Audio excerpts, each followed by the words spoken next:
podcast Mundo Indefinido, um podcast sobre viagens para conhecermos diferentes perspectivas do mundo e viajarmos de forma consciente, com mais conhecimento e sem preconceitos.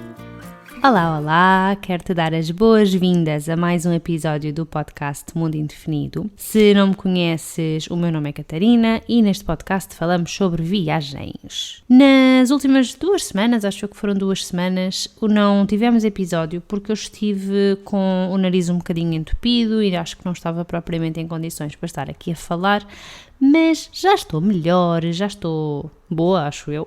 E nesta semana, em vez de trazer um convidado, eu resolvi vir aqui falar sozinha, porque há um assunto sobre o qual eu já queria falar há algum tempo e ainda não tinha tido a oportunidade de o fazer, que é sobre a minha viagem que eu fiz à Rússia em 2013, no âmbito de um projeto de voluntariado. Eu há uns tempos, acho que foi mais ou menos no início de janeiro, publiquei uma story no Instagram. Se não me segues por lá, o nome é exatamente o mesmo que tenho aqui, é Mundo Indefinido, e perguntei se tinham dúvidas em relação a programas de voluntariado internacional e tive algumas respostas. Entretanto, eu pus-me a pensar sobre isto, o que é que eu queria falar, isto porque eu já ando, há uns 6 meses, se calhar, a verdade é essa, a pensar, devia escrever algo sobre a minha experiência de voluntariado na Rússia, lá no Poblog, só que nunca encontrei as palavras certas e se calhar a melhor forma de eu exprimir tudo aquilo e de eu contar a experiência toda seja através de uma conversa e não propriamente através de texto. Por isso resolvi fazer aqui assim este teste e vamos ver como é que a coisa funciona. Eu, da última vez que estive aqui a falar sozinha, que foi no episódio da apresentação, no primeiro episódio, eu pensava assim, isto vai ser rápido, estou aqui a falar, não tenho ninguém com quem trocar ideias, não vou demorar muito tempo e acabei por ficar a falar durante 40 minutos. Eu espero que desta vez não aconteça o mesmo. Eu vou tentar ser breve, mas se eu vir que a coisa está a ficar muito grande, porque eu tenho mesmo muita coisa para dizer, se calhar vou dividir este episódio em 2 ou 3, dependendo. Depois, obviamente, que se houver dúvidas, entretanto, também podem enviar. Mas então vamos entrar no que interessa, que é a minha experiência de voluntariado internacional na Rússia em 2013. Então, para contextualizar um bocadinho, eu em 2013 estava no primeiro ano do meu mestrado. Eu fiz Engenharia Informática, fiz a licenciatura e depois fiz um mestrado e na altura estava no primeiro ano e o ano seguinte iria ser o meu ano final, portanto iria ser o ano da tese. E na altura eu achava que depois iria para o mundo do trabalho. E o que é que aconteceu? Como eu no ano seguinte iria estar com a tese, ou seja, o meu verão iria ser preenchido a fazer a tese de mestrado e depois desse ano iria entrar no mercado de trabalho, achava eu, porque na altura ainda não sabia que ia para doutoramento, foi uma decisão que eu tomei um bocadinho à última da hora, mas estava eu a dizer que, sabendo que ia num ano ter a tese e no ano seguinte ia começar a trabalhar e queria ter apenas 22 dias de férias anuais, aquele ano de 2013 era o último em que eu ia ter um tempo de férias maior durante o verão. E por saber isso, ou por achar isso na altura, pareceu-me que seria a altura ideal para fazer uma viagem mais longa e um projeto maior que pudesse estar mais tempo fora do país.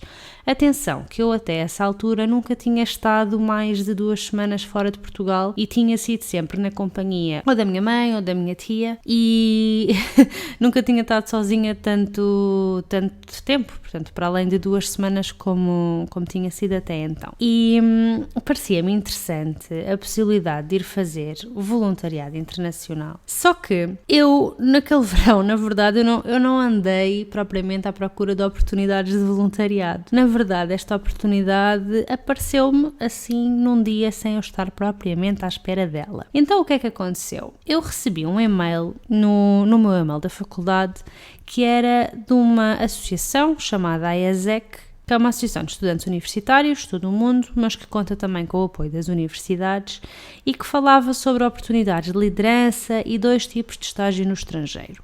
E eles estavam a falar sobre estágios profissionais, com a duração mínima de 6 meses, e estágios de voluntariado com a duração mínima de 6 semanas, ou seja, mês e meio, mais coisa, menos coisa. E aquilo pareceu-me muito interessante. A parte dos 6 meses não me seria possível fazer, mas a parte das 6 semanas era perfeitamente execuível. ainda por cima naquele ano, não é? Portanto, o ano que eu tinha mais tempo, ou que eu iria ter as 6 semanas. E comecei a investigar um bocadinho mais sobre o assunto, a tentar perceber como é que aquilo funcionava e acabei por responder ao e-mail e para participar no processo de seleção. Portanto, a minha experiência que eu vou-vos contar aqui um bocadinho hoje é sobre a AESEC. Eu se calhar vou dedicar um outro episódio a falar sobre outras organizações ou agências, digamos assim, que organizam este tipo de programas de voluntariado, porque uma das perguntas que me fizeram foi onde é que se encontram estas oportunidades e como saber se elas são verdadeiras,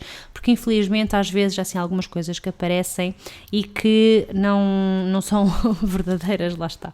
Mas se calhar hoje eu vou-me concentrar um bocadinho mais na minha experiência, e a minha experiência foi com a AESEC, que se escreve AIESEC, mas eu depois vou deixar o link na descrição do episódio. E para quem está a ouvir isto e já saiu da faculdade, para vocês a AESEC acho que neste momento não serve de grande coisa, porque ela está mesmo focada em estudantes universitários. Eu sei de outras agências que têm oportunidades para pessoas que estão no mercado de trabalho, mas esta em particular é mesmo só para estudantes universitários. De qualquer das formas, vamos lá então ver o que é que aconteceu. Eu inscrevi-me, houve uma espécie de um seminário de apresentação da AESEC, houve uma dinâmica de grupo, ou seja, todas as pessoas que se tinham candidatado para fazer parte de um programa internacional, fizemos uma dinâmica de grupo. Algumas pessoas passaram à próxima fase, outras nem por isso. Eu fui uma das que passei. E depois tivemos uma entrevista com um psicólogo, neste caso era um psicólogo mesmo da minha faculdade, as psicólogas lá da faculdade, e tivemos uma entrevista, portanto, com um elemento da AESEC e com a tal psicóloga, e depois de se passar nessa entrevista houve ainda um fim de semana de preparação que funcionava um bocadinho como perceber que podem haver diferenças culturais, pode haver choque cultural, e que o choque cultural pode ser não apenas quando estamos a ir para um país fora da nossa zona de conforto, mas também quando regressamos depois de termos estado tanto tempo fora, porque quando vamos a primeira vez é choque porque vamos para uma coisa nova e entretanto estamos lá há algum tempo e acabamos por nos habituar, e depois o que acontece é que ficamos habituados e quando regressamos a Portugal, já com uma experiência completamente diferente, podemos ter choque cultural novamente.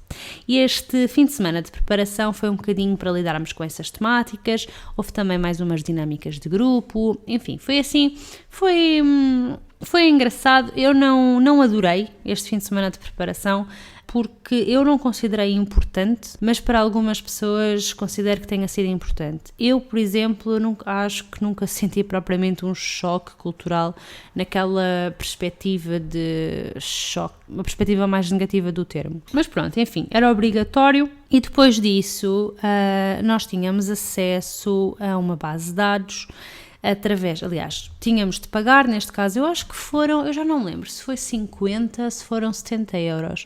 Eu acho que eu agora estou muito na dúvida, eu acho que foram 50. E foi a única coisa que eu tive de pagar sem ser o voo para poder participar nestes programas. Mas então o que é que aqueles 50 euros nos davam acesso? Davam acesso a uma base de dados gigantesca da AESEC que tem as informações sobre os vários programas de voluntariado que existem. Porque os programas de voluntariado, como a AESEC é uma organização internacional, praticamente em todos os países ou em praticamente todas as universidades existe uma organização local de pessoas que fazem parte, e os programas são organizados por essas tais organizações locais, e nós vamos com uma espécie de intercâmbio pela AESEC em Lisboa, pela minha universidade, para as AESECs, digamos assim, que estão nas outras universidades. E então eu acabei por ter uma lista interminável de opções. Acho que pesquisei durante umas 3 ou 4 horas e sou capaz de ter enviado uns 15 e-mails a diferentes organizações, porque as organizações, lá está, isto se calhar não ficou bem claro, mas a AESEC dos locais é que faz o contacto, mas nós vamos para organizações que existem nos locais, ou seja, organizações sem fins lucrativos que não estão nada relacionadas com a universidade. Portanto, aqui neste caso, os membros da AESEC o que fazem é os contactos com estas organizações e facilitam depois a comunicação com as pessoas que estão interessadas. Portanto, eles fazem um bocadinho o papel de facilitadores, de agregadores de informação e de comunicação entre o voluntário e as organizações que estão a precisar de voluntários. Portanto, eles não têm propriamente voluntariados deles próprios. Entretanto, eu obtive 3 respostas dos 15 e-mails que enviei e tive entrevistas por Skype, na altura, com 3 projetos, um na Rússia, um na Costa Rica, e eu já nem me lembrava que também na altura tinha sido um na Índia, mas também era uma das hipóteses. E o que é que acabou por acontecer? Eu tive as 3 entrevistas, passei nas 3 entrevistas e eu tinha uma decisão para tomar. Para onde é que eu ia? Ia para a Rússia, para a Costa Rica ou para a Índia? Eu já não me lembro qual é que era o projeto da Índia. Na Costa Rica o projeto era para ajudar uma organização sem fins lucrativos, para ajudar na construção do site deles. Eles tinham um site que estava a precisar de atualização e o projeto era esse. Na Rússia era um trabalho com crianças, portanto era ensinar crianças. No meu caso aquilo era noções básicas de informática, que acabou por não acontecer, mas já vou explicar um bocadinho porquê. Mas os 3 projetos eram estes, portanto, quando nós estamos à procura de um projeto, aquilo pode acontecer que sejam coisas completamente diferentes da nossa área de formação, ou pode acontecer que sejam projetos de voluntariado que estejam relacionados com a nossa área de formação. E aquele caso da Costa Rica estava um bocadinho relacionado com a minha área, portanto, era a construção de um site, eu sou de informática, enfim, tinha assim algumas coisas em comum, enquanto que havia muitos, eu acho que a maior parte dos programas disponíveis eram para ensinar inglês e não pediam nenhum tipo de curso ou de prova, enfim, tipo aqueles testes de inglês, pediam só que falasses inglês e que provasses na entrevista, não é? Porque a entrevista era em inglês e basicamente era isso. Eles estavam à procura de pessoas para ensinar o idioma e qualquer pessoa podia fazê-lo. Não era preciso ser estudante de línguas ou algo do género. Eu tinha estas 3 opções à minha disposição, portanto podia ir para a Rússia, para a Costa Rica e para a Índia, e o que acabou por acontecer foi que na verdade, os projetos pareciam-me interessantes, embora aquele da Rússia parecia-me um bocadinho mais interessante, porque era trabalhar com crianças, não sei, eu gosto muito de ensinar miúdos e de estar com crianças, então pareceu-me que seria um projeto muito interessante.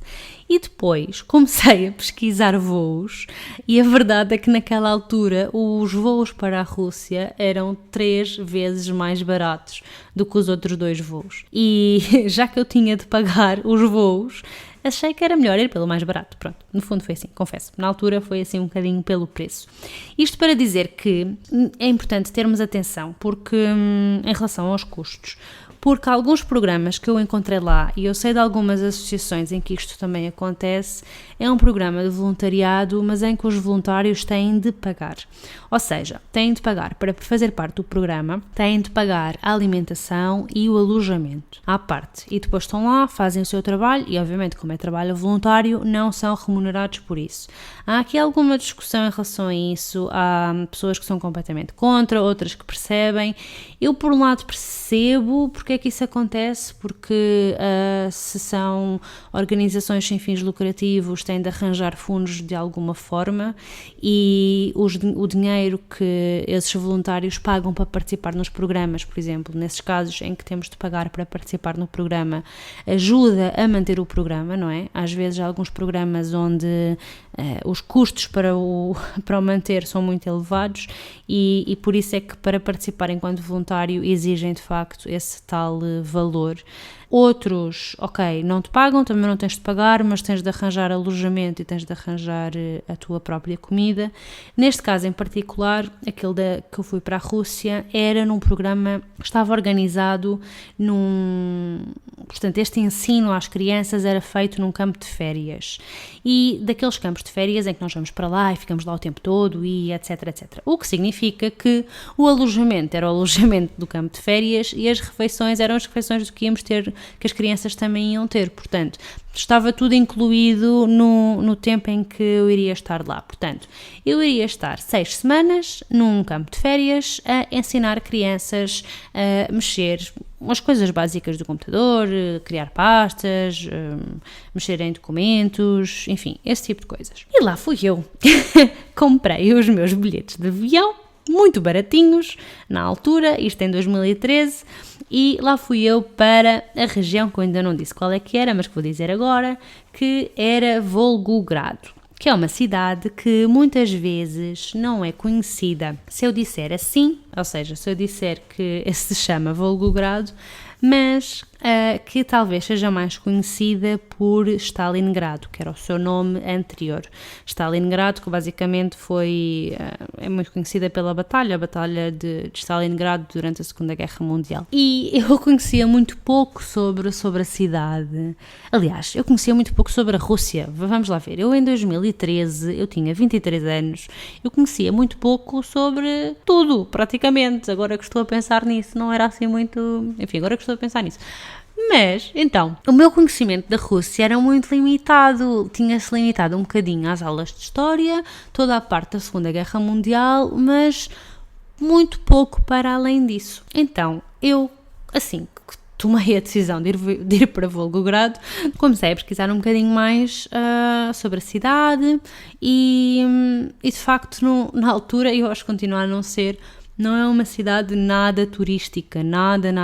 Aquilo tem muito turismo interno, mas turismo internacional praticamente não tem. Mas então, vamos lá ver, porque se eu não me perco aqui na ordem dos acontecimentos.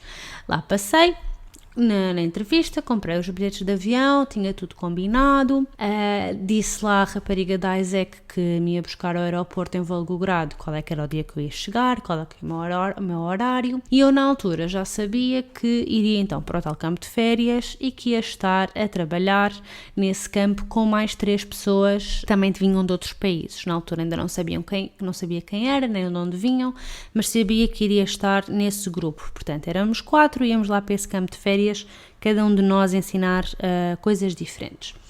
E eu meti-me no avião cá em Portugal e, como eu disse, esta é a minha primeira viagem internacional, completamente sozinha durante 6 semanas, sem eu falar uma palavrinha de russo. Lá fui eu para a Rússia. Então, eu fui... Tratei toda a parte do passaporte e tal, e dos seguros, e lá fui eu para a Rússia. E eu na altura fiquei super fascinada porque eu não tinha passaporte, não fazia ideia como é que funcionavam os vistos, tive de aprender toda essa parte, que sim, há países que precisam de vistos, para outros não é preciso, para alguns é só preciso o passaporte, para outros é só o cartão de cidadão, enfim.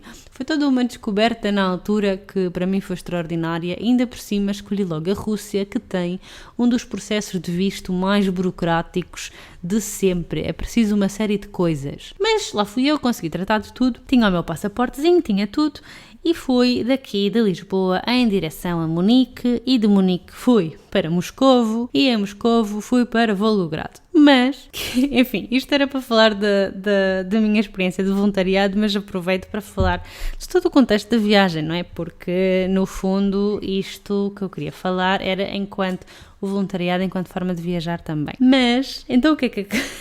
Lá vou eu, em Moscovo, e, enfim, a minha ida até Moscovo foi super tranquila. Eu tive imensas verificações do passaporte, só porque, como eu ia para a Rússia, queriam sempre verificar se eu tinha o visto, portanto, verificaram o visto cá em Lisboa, verificaram o visto em Munique e depois, obviamente, que verificaram novamente quando cheguei a Moscovo.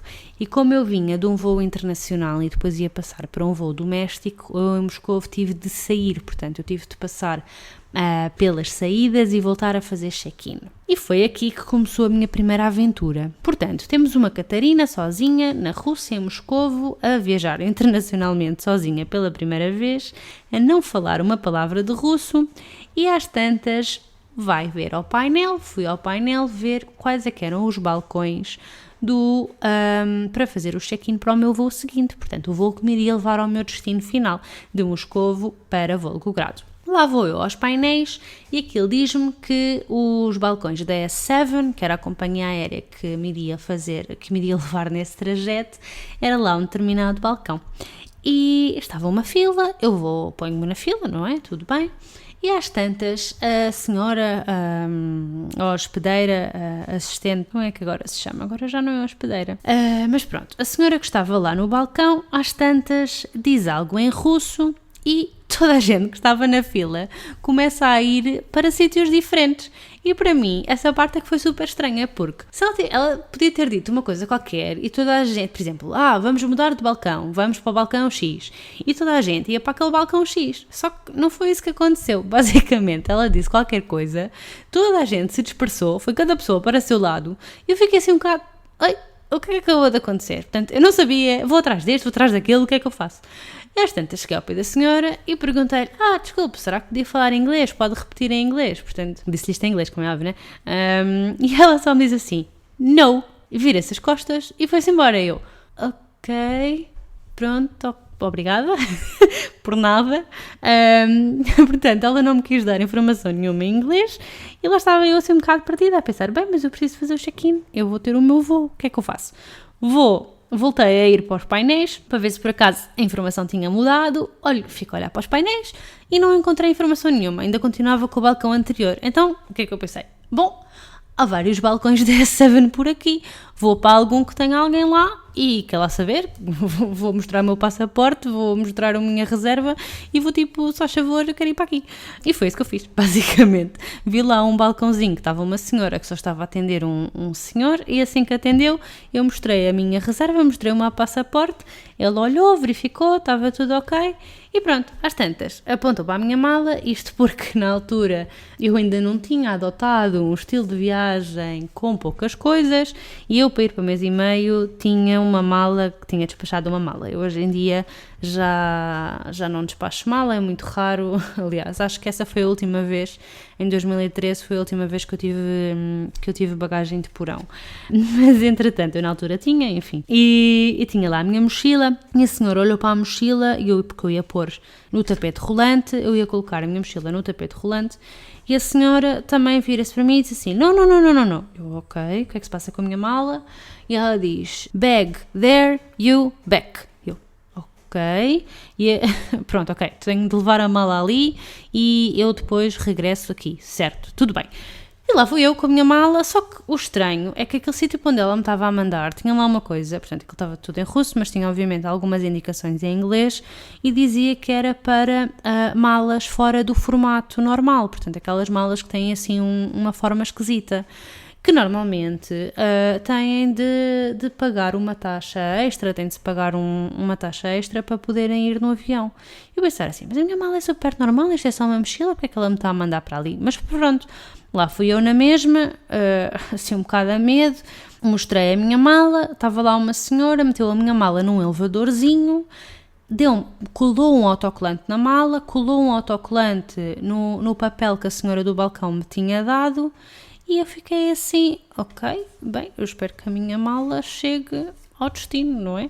Lá voltei para o balcão do check-in com o autocolante que a outra senhora das malas fora de formato me tinha dado e esta senhora do balcão da S7 deu-me então os cartões de embarque e mandou-me ir lá para passar a segurança e ir para a porta de embarque. Eu, ok, tudo bem, pronto.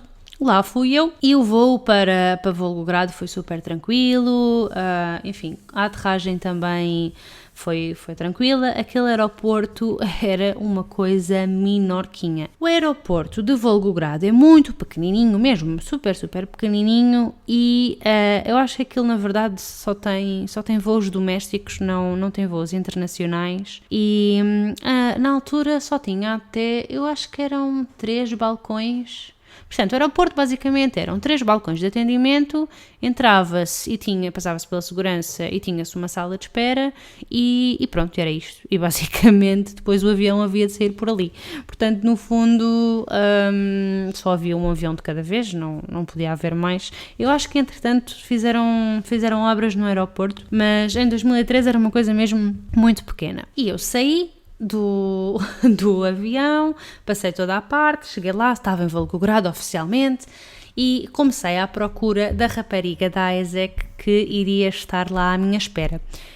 Nós tínhamos combinado, ela sabia perfeitamente qual é que era o horário que eu ia chegar e eu pensei, bom, ela vai estar aqui à minha espera, sei lá, até imaginei aquelas coisas que têm o nosso nome num papel e estão ali à nossa espera, mas eu não vi ninguém, até porque aquilo quando saímos do aeroporto, portanto nós cá no aeroporto de Lisboa vamos buscar as malas, se for caso disso, e depois saímos para aquela zona onde estão as pessoas à nossa espera, mas ainda estamos dentro do aeroporto, estamos num espaço coberto e etc. E depois é que saímos pelas portas e sim saímos do aeroporto propriamente dito. Ali não, na altura, o sítio para ir buscar as malas já era fora, portanto já era quase ao ar livre, tinha uma espécie de um toldozinho, pegávamos na mala e já estávamos na rua, basicamente. E então eu estava ali na rua, a olhar para todos os lados, a ver se tinha visto a rapariga que me tinha feito a entrevista e estava lá à espera dela. Entretanto veio um senhor falar comigo em russo e que eu percebi depois que era taxista, porque ela só dizia táxi, táxi, táxi, e eu, não, desculpa, não quero táxi, eu estou aqui à espera de uma pessoa. Só que eu tentava dizer-lhe isto em inglês e não era possível, era completamente impossível, ele não percebia nada de inglês, eu também não falava russo, e o senhor ficou ali, montes de tempo ao pé de mim, eu, por favor, vai-te embora, eu não quero ir de táxi contigo, estou à espera de uma pessoa.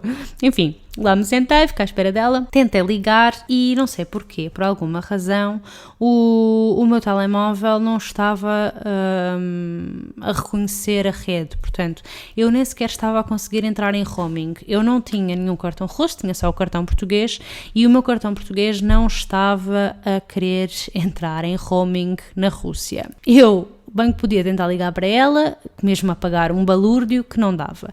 Eu, antes de ir para a Rússia, tinha confirmado com a minha operadora se havia cobertura, porque algumas zonas não estão cobertas pelo roaming. E eles tinham dito que sim, portanto eu não estava a perceber porque é que não estava a ter roaming, estava super chateada. Já se tinha passado mais ou menos uma meia hora desde que eu tinha aterrado e que ela sabia que eu ia chegar àquela hora, porque o avião ainda por cima foi super certinho, eu nem sequer cheguei tarde, nem cheguei mais cedo, cheguei mesmo à hora que era suposto. E ela não estava lá, eu já estava a pensar, bem, se calhar vou ter de voltar para Portugal, não está aqui ninguém, o que é que eu vou fazer? Eu tinha os contactos da AESEC, tinha a morada, ainda pensei, bem, vou tentar ir até lá sozinha. Estava eu aqui assim a pensar no que é que eu ia fazer, quando de um táxi aparece uma rapariga, que era aquela com quem eu tinha falado. Olhei para ela e eu, ok, tua cara não me é estranha. E lá fui até com ela pediu-me imensa desculpa por ter chegado atrasada, mas tinha havido muito trânsito. Mas para mim, a parte mais engraçada foi que ela veio num táxi e aquele táxi que ela veio, entretanto, foi-se embora enquanto nós estávamos a conversar e não é que quando voltámos fomos no táxi daquele homem que esteve ali a chatear-me imenso tempo. Ai, a sério, eu só fiquei a pensar, bem, pronto, afinal a tua insistência resultou, porque ela lá esteve a falar com ele e do que eu percebi, aquilo, lá em Volgogrado havia dois tipos de táxi.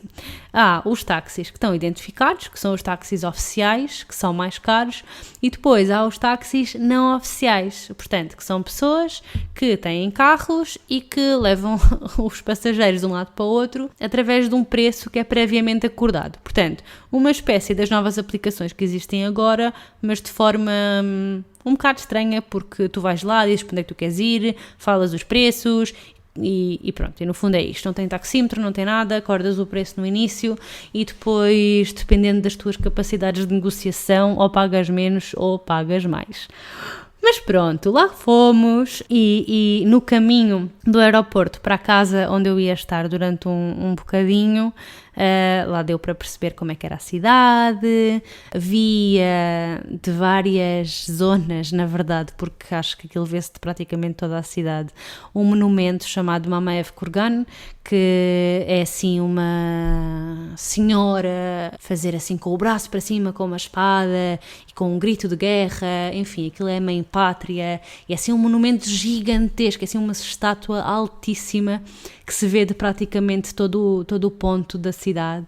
Fui vendo as casas claramente soviéticas, todo o estilo, as ruas, enfim, aquilo para mim estava a ser uma overdose de informação, uma quantidade imensa de informação, e estava a adorar aquela sensação, a tentar absorver aquilo tudo. E depois finalmente chegámos a uma casa e do que eu percebi, eu pensava que iríamos diretamente para o campo de férias, não é? Porque o objetivo era esse, mas do que eu depois pude perceber na altura, durante a primeira semana não podíamos ir ainda para o campo de férias porque havia umas regulamentações que tinham de ser feitas por estarmos a trabalhar com crianças, ou seja, tínhamos de ter um seminário sobre saúde e tínhamos de ter uma visita de um médico para ver se não tínhamos nenhuma doença transmissível às crianças. Eu pensei, ok, pronto, até é assim um processo interessante para tentar salvaguardar um bocadinho as crianças. Então íamos ficar enquanto se arranjavam essa parte, a parte médica e tudo isso numa casa. E foi então que eu depois acabei por conhecer as pessoas com quem eu ia estar lá. E durante as 6 semanas no campo de férias. E então era um rapaz, o Michal, da Polónia, e uma rapariga da Sérvia, a Catarina, e um rapaz da Turquia, o Volkan. E é muito curioso porque eu depois, quando resolvi fazer o Interrail em 2015, portanto 2 anos depois, eu combinei com a Catarina e fui à Sérvia e estive lá com ela e foi muito bom revê-la, e nós ainda conversamos deles os 3, a Catarina é com quem eu mantive assim mais contacto e conhecia lá, e eu gosto muito de dizer que a Rússia me deu a Sérvia, porque eu acho que se eu não tivesse ido à Rússia, não sei se teria incluído Belgrado no roteiro do Interrail, porque não é uma cidade, e a Sérvia na altura não eram assim países tão cheios de turismo como são outros na Europa. E de facto é muito engraçado, porque se eu pensar nisso, eu acho que foi uma das razões, não só, como é óbvio, também pelo tipo de roteiro que eu estava a construir, mas o facto de eu ter conhecido alguém da Sérvia quando estive na Rússia 2 anos antes, fez-me querer incluir Belgrado, que é uma cidade muito, muito engraçada. Eu gostei muito da cidade quando estive a planear o Interrail, o que não deixa de ser curioso. Mas pronto, lá estávamos nós, e em relação àquela parte médica, enfim, o que é que na verdade aconteceu? Eu estava à espera de, termos o tal seminário sobre saúde e não sei o quê, e depois termos a consulta médica e tal, mas na verdade isso era a teoria, porque o que é que aconteceu? A ESEC, lá em Volgogrado, arranjou um médico a quem pagavam um valor extra para ele nos dar um atestado médico em como estava tudo ok, sem nos ver. Portanto, o médico nunca olhou para nós e todos nós tínhamos um atestado em como estávamos bem de saúde, não é? Enfim, foi assim um bocado estranho, mas pronto, foi assim que as coisas funcionaram. Em relação àquele seminário sobre saúde, fomos de facto para um sítio onde nos deram uma explicação básica sobre saúde, acho eu que foi sobre saúde, porque a explicação foi toda em russo e não houve tradução para inglês, portanto, nem eu, nem a Catarina, nem o Volkan percebemos nada. O Michal percebeu um bocadinho, porque ele na Polónia tinha tido aulas de russo também, portanto ele conseguiu perceber algumas coisas, mas nós os 3 não percebemos absolutamente nada. Ou seja, aquele seminário sobre saúde não nos serviu para nada. Enfim, lá o tivemos e lá depois tínhamos o atestado médico a comprovar como estava tudo bem, sem o médico nunca nos ter visto, e estávamos prontos para ir para o campo de férias. E nisto já se tinha passado uma semana. Portanto, das 6 semanas, uma delas foi passada a tentar tratar destas burocracias. Enfim, eu já estou aqui a falar há um bocado e eu acho que se calhar para o episódio não ficar muito longo, eu vou deixar o resto para um outro episódio. Portanto, neste aqui eu queria só falar de como é que tinha sido o processo, e só para recapitular um bocadinho, existem imensas associações que permitem ter voluntariado internacional. Algumas delas são só para estudantes, outras são para pessoas que já tenham terminado o seu ensino ou que estejam neste momento a trabalhar. É preciso terem atenção se são verdadeiras ou não, ou seja, tentar perceber um bocadinho a associação, a organização, quem é que está por trás daquilo e perceber um bocadinho as motivações. Há também programas que são pagos e programas que são gratuitos. Muitas vezes os que são pagos é para manterem o programa a funcionar, ok? Não é porque querem receber o teu dinheiro e fugir com ele, normalmente é porque para aquele programa funcionar, normalmente quando são programas que envolvem saúde e vacinas e tratamento de coisas, esses assim, e que necessitam de material, muitas vezes são pagos por isso mesmo, porque é preciso financiar de alguma forma e os donativos muitas vezes não chegam, então os próprios voluntários pagam para contribuir. Enfim, de qualquer das formas, há programas em que não se paga e que a alimentação e o alojamento estão incluídos.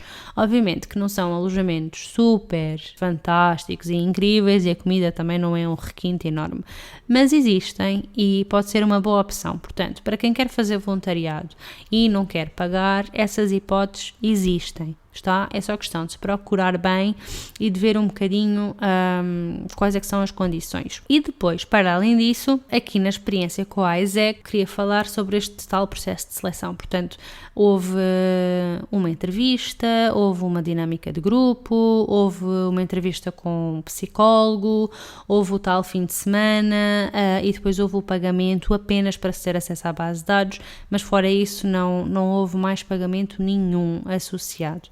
Eu, quando estava a fazer a minha pesquisa na base de dados, encontrei alguns programas que de facto eram pagos, mas este que eu fui não era. Enfim, para deixar isto claro, eu se calhar no próximo episódio, quer dizer, não sei se vai ser exatamente no próximo ou não, mas no episódio seguinte que eu vou fazer sobre isto, eu vou continuar a contar a minha história e vou contar como é que foram então as outras 5 semanas. Portanto, a primeira semana foi então à procura de resolver estas questões burocráticas.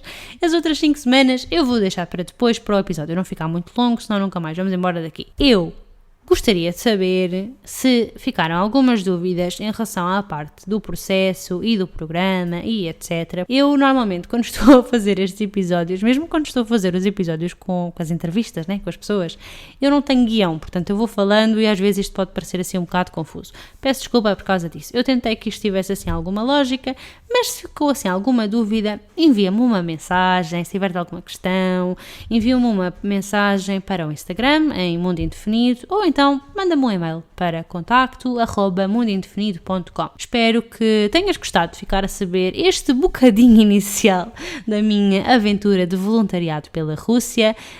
Ainda tenho muitas peripécias para contar, mas eu vou deixá-las para depois, para este episódio não ficar muito longo, está bem? E no fundo é isto. Espero que tenhas gostado. Muito obrigada por teres ficado até ao fim deste episódio. Até ao próximo e boas aventuras!